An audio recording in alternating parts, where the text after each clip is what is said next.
अस्सलामुअलैकुम अऊज़ु बिल्लाहि मिनश्शैतानिर्रजीम बिस्मिल्लाहिर्रहमानिर्रहीम रब्बि शरह ली सदरी व यस्सिर ली अमरी वहलुल उक़दतम मिन लिसानी यफ़क़हू क़ौली रब्बि ज़िदनी इल्मा रब्बि ज़िदनी इल्मा रब्बि ज़िदनी इल्मा आमीन।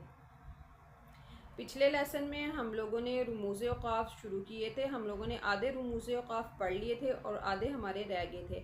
आज हम लोग जो बाकी रह गए हैं उनको देख लेते हैं। देखें, कहीं पे ये क़ौफ़ की अलामत होती है, ठीक है, ये क़ौफ़ की अलामत इसको कहते हैं। इसका क्या मतलब है? क़द क़ीला, यानी यहाँ इसका ये मतलब होता है क़द क़ीला। क़द क़ीला का क्या मतलब है कि कहा गया है, या ये होता है कि यहाँ पे ये लिखा होता है क़ीला अलैहिल वक़्फ़ु, यानी कहा गया है कि इस मुकाम पर वक़्फ़ है, कि ये अलामत है। बाज़ उलमा के नज़दीक यहाँ पर ठहर जाना जायज़ है, और ये अलामत जो है, जो बाज़ उलमा के नज़दीक यहाँ पे ठहर जाना जायज़ है, ये ज़ौफ़ की तरफ इशारा करती है। इसलिए बाज़ के नज़दीक क्या है, अक्सर उलमा के नज़दीक क्या है कि यहाँ पर नहीं ठहरना चाहिए, यानी यहाँ पर ठहरना ना ठहरना जो है वो ज़्यादा बेहतर है। ठहरने की निस्बत ना ठहरना, यहाँ पे जहाँ पे क़ौफ़ की अलामत हो वहाँ पर ना ठहरना ज़्यादा बेहतर है। आगे क़ौफ़ और फ़ा, यहाँ पे क़ौफ़ और फ़ा लिखा होता है, इसका क्या मतलब है? यूक़फ़ु अलैहि, इसको क्या कहते हैं? यूक़फ़ु अलैहि, यानी इसका क्या मतलब है? इस मकाम पर ठहरा जाता है की अलामत है ये। जहाँ ये गुमान हो कि पढ़ने वाला वसल कर लेगा, यानी मिलाकर पढ़ लेगा, वहाँ पर क़ौफ़ और फ़ा की अलामत लिख दी जाती है, जिसका मतलब क्या है कि यहाँ पर ठहरा जाए, रुका जाए, ठीक है। आगे है, अगला क्या है हमारा रुमूज़ औक़ाफ़? सकता है। सकता इसको कहते हैं कि सांस लिए बगैर थोड़ा सा ठहर जाना, यानी पढ़ने वाला यहाँ ज़रा सा ठहर जाए लेकिन सांस ना तोड़े, उसको कहते हैं सकता। जहाँ पे सकता की अलामत होगी वहाँ पर थोड़ा सा रुका जाएगा लेकिन सांस को नहीं तोड़ा जाएगा। अगला रुमूज़ औक़ाफ़ क्या है? वक्फ़ा, ठीक है। वक्फ़ा लंबा, वक्फ़ा जो है ये लंबे सकते की अलामत है, यानी जितनी देर में सांस लेते हैं पढ़ने वाला इससे कम में ठहरे वक्फ़ा की अलामत की जगह पे, यानी जितनी देर में हम लोग सांस लेते हैं उससे थोड़ा कम में यहाँ पे वक्फ़ा की अलामत पर ठहरा जाता है। वक्फ़ा और सकता ये दोनों करीबुल मायनी है, ठीक है, लेकिन सकता जो है वसल से करीब तर होता है और वक्फ़ा जो है वो वक्फ़ से करीब तर होता है। अगली अलामत क्या है? स्वाद और लाम, इसका क्या मतलब? कद यू सालू, यानी कभी कभी मिलाकर पढ़ा जाता है, इसका ये मतलब है। कद यू सालू का क्या मतलब है? कभी कभी मिलाकर पढ़ा जाता है।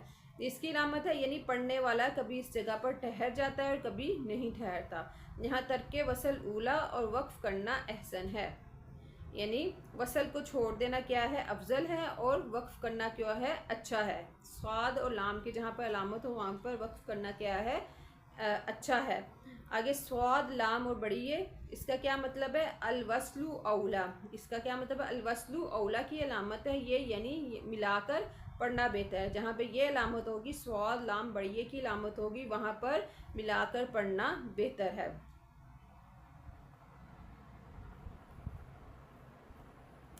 और बाज़ दफ़ा ऐसे होता है कि जहाँ एक जगह पे एक से ज़्यादा अलामतें होती हैं, तो वहाँ पर जो ऊपर लिखी होती है, जो अलामत ऊपर होती है उसका इतबार होता है। इसी तरह अगर एक से ज़्यादा अलामतें एक सीध में हो तो आखिरी अलामत का इतबार किया जाता है, यानी अगर एक से ज़्यादा अलामतें ऊपर नीचे हों तो ऊपर वाली अलामत का इतबार किया जाएगा, और अगर एक से ज़्यादा अलामतें एक सीध में आ जाएँ तो आखिरी वाली जो अलामत होगी उसका इतबार किया जाएगा, यानी उसी के मुताबिक वसल या वक्फ़ किया जाएगा। आगे कहीं कहीं पे कुरान पाक में ये 3 डॉट लिखे होते हैं, और ये डॉट दो जगह पे, एक ही आयत में दो जगह पे, यानी थोड़े से वक्फे पे ये लिखे हुए आते हैं, ये अलामत डली हुई आती है 3 डॉट वाली, ठीक है। अगर कोई इबारत 3-3 नुक्तों के दरमियान घिरी हुई हो, यानी तो पढ़ने वाले को इख्तियार है कि पहले 3 नुक्तों पर वक्फ करके दूसरे 3 नुक्तों पर वसल कर ले, या पहले 3 नुक्तों पर वसल करके दूसरे 3 नुक्तों पर वक्फ कर ले। इस किस्म की इबारत को क्या कहा जाता है? मुआनका, इसको कहते हैं मुआनका या मुराकबा, ठीक है।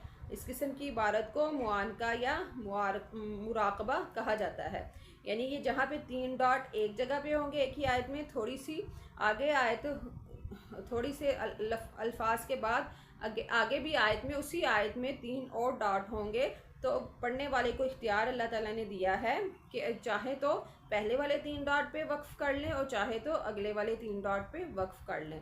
दोनों में से किसी एक पर वक्फ़ करना होता है और दूसरे पे वसल करना होता है। दोनों सूरतें जायज़ होती है, पहले पे कर लें या दूसरे पे कर लें। ठीक है, ये आज हमारे रुमूज़े क़ाफ़ जो है वो मुकम्मल हो गए हैं। आप लोग इसकी मश्क कीजिएगा। अगर आप लोगों को हमारी वीडियो पसंद आ रही हैं तो इसे लाइक शेयर सब्सक्राइब ज़रूर कीजिएगा। अल्लाह हाफ़िज़।